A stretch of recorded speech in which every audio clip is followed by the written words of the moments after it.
Pearl Jam fans, thank you for being here. You are the very best kind of people, and today we continue our relentless march through dark matter with Won't Tell, but not before I take just a moment to thank the following people for signing up for the Patreon supporter of the Cause Club: James McBad, Chris, Ward Phillips, Dash, and Dan Taylor. Thank you very, very much for your support.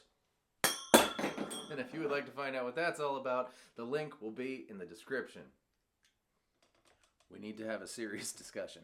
I was going through this today, and I had all the chords, I had it all right, and then I noticed one thing that I hadn't noticed yet towards the very end of my efforts, and it's that the rhythm guitar has a low B string in it. And we know Jeff wrote this song, and I think like 90% of the songs he's written for Pearl Jam are in some weird tuning. I have a guess, and I'm going to tell you at the end, but for now, I'm going to show you how to play all this in standard tuning so you can do it without going to buy new strings. Firstly is the cool lead part in the intro. We're going to grab the B string 12th fret onto the E string, 12, 11, 7, 7, back to the B string, 9, 7, 9. So,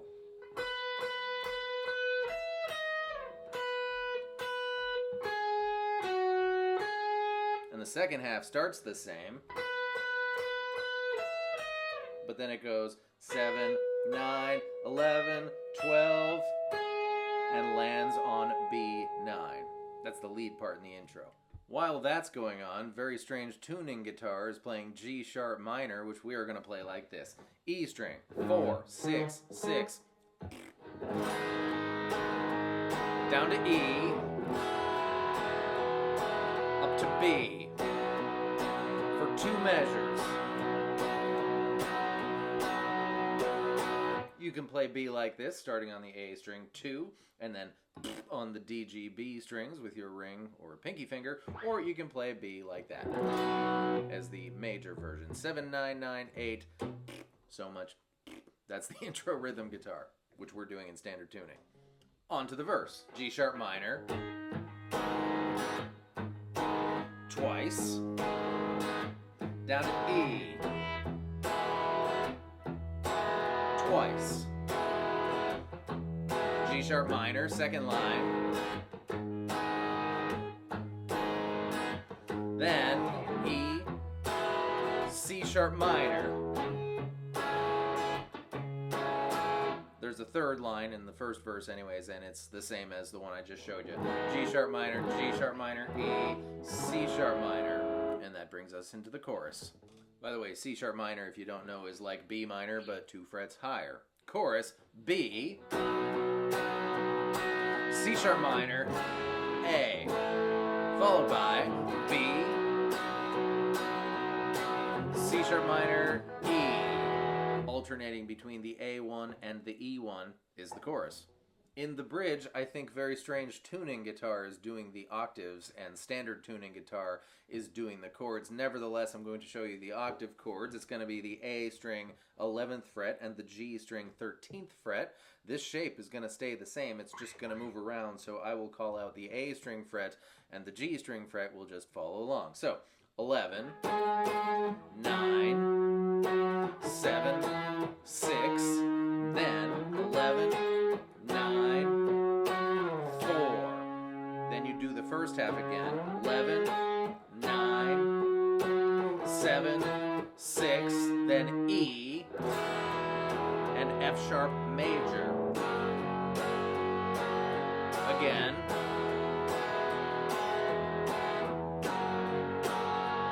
One more time.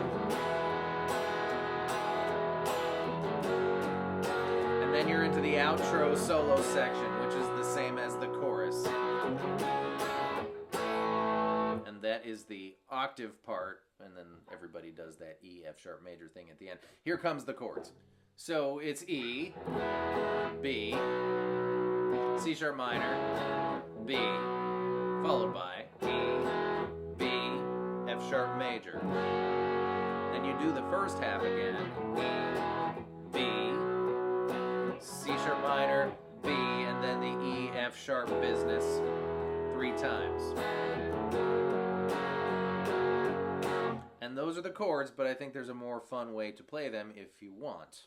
Because I definitely hear the B chord voiced as such. If we think of B as that thing, right? But if we use our pointer finger there instead and grab that D sharp note on the A string, this is a B with a third in the bass. We've seen Stone use this in... I don't know what the chords are. The Hail Hail chords, right? So that happens, and that's not out of the realm of possibility. So B is like that. And if B's like that, maybe E's like this, because the E voicing I hear isn't this, and it's not this either, and this is in the right spot. It's your C-shaped E, bar from A to E on the 4th fret. Then your poor pinky finger gets to grab A7, followed by D6 and B5. That is the E chord, I believe, standard tuning guitar is playing. And now we have... I squeezed so hard, I put my guitar out of tune. I do apologize. And then C sharp minor's right here, right? E, B, without squeezing so hard, F sharp. So you can replace them with those voicings if you like. I think it's fun.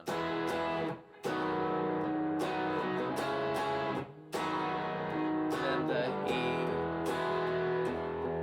F sharp thing 3 times at the end. Let me know if you prefer the C-shaped E. I think that's going to be a rare choice, but I encourage you to give it a try. That's the bar chord shape we never think about. The C-shaped bar chord, the root note is there, so whatever note that is, that's the chord you're playing. E, D, you know, G.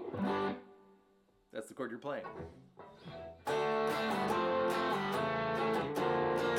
Also from...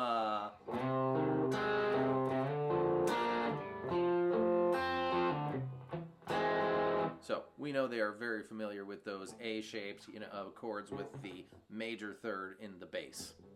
And now I want to show you kind of how these octave riffs work. There were a few different options they could have chosen, and if you follow the rules I'm about to lay out for you, you can create your own, choose your own octave adventure, if you will. But the band, I'm going to play the chords back in Familiarsville so we can talk in familiar terms. The band was playing E, and E is made up of 3 notes, E and B and G sharp. So Octave Guy could have done any of those 3 notes. He chose G sharp. Similarly, when he goes down to F sharp, band plays B, and B is made up of 3 notes, B, F sharp, and D sharp. He could have chosen any of those 3 notes. They chose to go down a whole step to B's 5th, F sharp.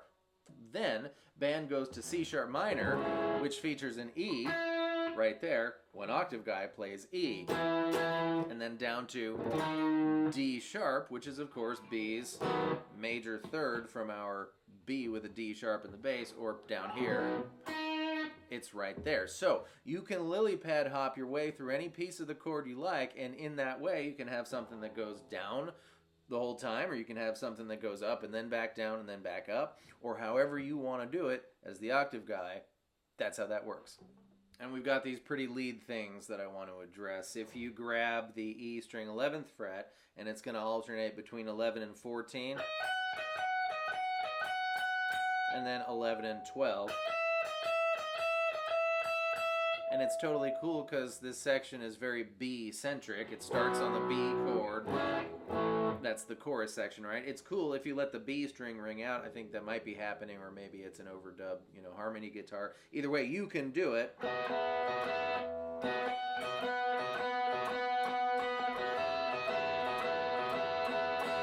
And then when that goes lower, the same theme, it's going to be on the G string. I'm going to do it, and I'm going 6 and 8.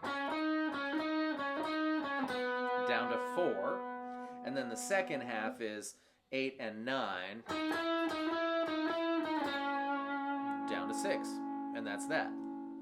Okay, I want to put my guess on record so we can see how I did. Who knows what ridiculous tuning Jeff put the guitar in, but we know there's a low B. And baritone guitars are often tuned as such.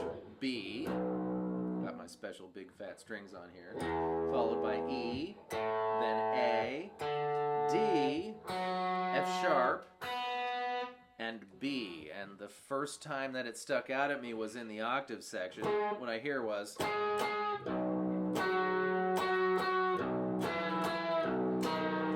So that's definitely in there. And this guy can still do the octaves with the... So that's my call on that. And the reason my spider senses didn't go off is because all the normal shapes apply in this tuning. It's just when you make those shapes, everything you're doing is actually a fourth below what you would be doing. So if you make an A shape, it's E. And G sharp minor from our intro would be C sharp minor as we think of it. Down to E, like an A. And here it is again, this B. Had that really low note in it, and I don't think it was this. I didn't hear a third like that in it. I think it was this B. So there's that. And then in the chorus, that low B is still definitely there. And you do it exactly the same way I showed you, but instead of here, here, here, you're doing the same pattern starting here.